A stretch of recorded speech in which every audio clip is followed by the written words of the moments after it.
இன்று இந்த tourism இண்டஸ்ட்ரியிலே main பிரதான இடமாக இருக்கின்ற ஒரு இடம் கிழக்கு மாகாணம். அருகம்பை பிரதேசம், பொத்தியூரில் இருக்கின்ற அருகம்பை பிரதேசம் ஆயிரக்கணக்கான உல்லாச பயணிகள் அங்கு வருகிறார்கள். ஆனால் அது இன்னும் ஒரு டூரிசம் ஜோனாக இன்னும் கெசட் பண்ணப்படவில்லை. அதே போன்று அங்கு இருக்கின்ற கடற்கரையை சுத்தம் செய்வதற்காக பீச் கிளீனிங் மெஷின் ஒன்றை கூட இதுவரையிலே உல்லாச பயணத்துறை அமைச்சு அல்லது டூரிஸ்ட் போர்டு இதுவரையில் அங்கிருக்கின்ற உள்ளூராட்சி சபைகளுக்கு அதை கூட வழங்கி வைக்கவில்லை.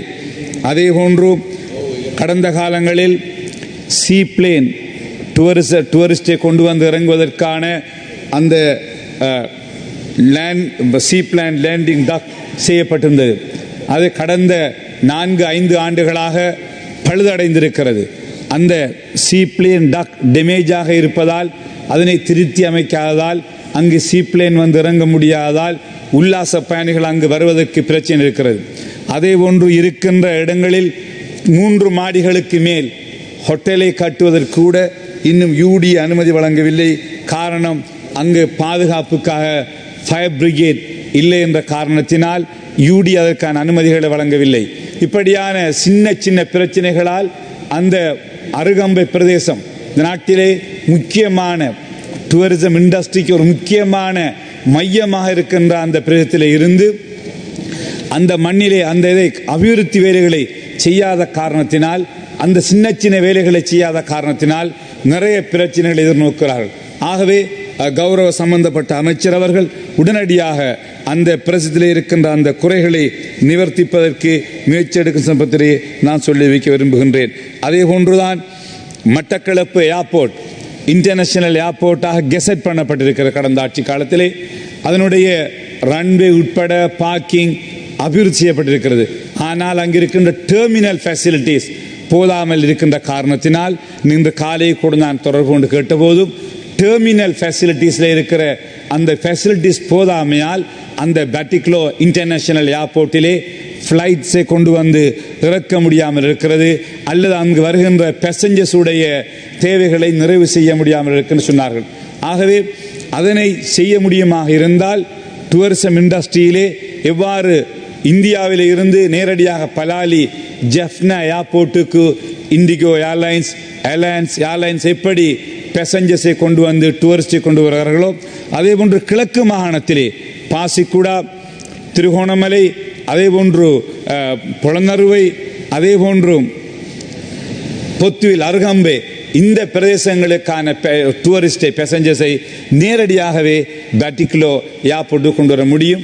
ஆகவே கௌரவ அமைச்சர் அவர்கள் அது தொடர்பில் உரிய நடவடிக்கை எடுத்து அந்த விமான நிலையத்தையும் அதை செய்வதற்காக ஐக்கா ஒரு ரிப்போர்ட் அது சர்டிஃபிகேட்டை பெறுவதற்காக அந்த விமான நிலையத்துக்கு தேவையான டெர்மினல் ஃபெசிலிட்டிஸை மேலதிகமான வசதிகளை செய்து கொடுக்குமாறு கேட்டுக் விரும்புகிறோம். அதே போன்று I have 10 minutes, madam. I have given 10 minutes for me. 7 minutes. I have 10 minutes allocated morning. So, கௌரவ தவிசாளர் அவர்களே, அதே போன்று புன்னக்குடாவிலே ஒரு முக்கியமான ஒரு பெரிய சுற்றுலாவுக்கு சொந்தமான இடம். ஆகவே அந்த பிரதேசமும் ஒரு உல்லாச டூரிஸ்ட் டெஸ்டினேஷனாக நீங்கள் மாற்றி அமைக்க வேண்டும். அதற்கான நடவடிக்கைகள் சந்தர்ப்பத்திலே நான் சொல்லி வைக்க விரும்புகின்றேன். அதே போன்று பாஸ்போர்ட் ගෞරව ඇමතිතුමත් ඉන්නවා විශේෂයෙන්ම පාස්පෝර්ට් ඉෂුවිං ඔෆිස් උතුරු පළාතේ තියෙනවා, කොළඹ තියෙනවා, දකුණු පළාතේ, මධ්‍යම පළාතේ ඔෆිස් තියෙනවා. නමුත් නිගෙනහිර පළාතේ ඒ කාර්යාලයක් නැහැ. එම නිසා නිගෙනහිර පළාත ජනතාව විශේෂයෙන්ම පොළොන්නරුව ඌව පළාත නිගෙනහිර ජනතාව දවස් 3ක් විදන් ගන්න ඕන කොළඹට එවිලා තමන්ගේ පාස්පෝර්ට් එක ගන්න. ඒ නිසා ගෞරව ඇමතිතුමා ගොඩාක් කාල අපි ඉල්ලීම් කළා තියෙන මේ මඩකලපුව නිගෙනහිර පළාතට මඩකලපුව ප්‍රදේශයේ ඉමිග්‍රේෂන් දෙපාර්තමේන්තුවේ පාස්පෝර්ට් ඔෆිස් එකක් ඇරෙන්න කියලා එමෙතුමාට මේ ජනතාව වෙනුවම ඉල්ලා සිටිනවා පුළුවන් තරම් ඉක්මනින් ඒ පහසුකම් දෙන්න කියලා.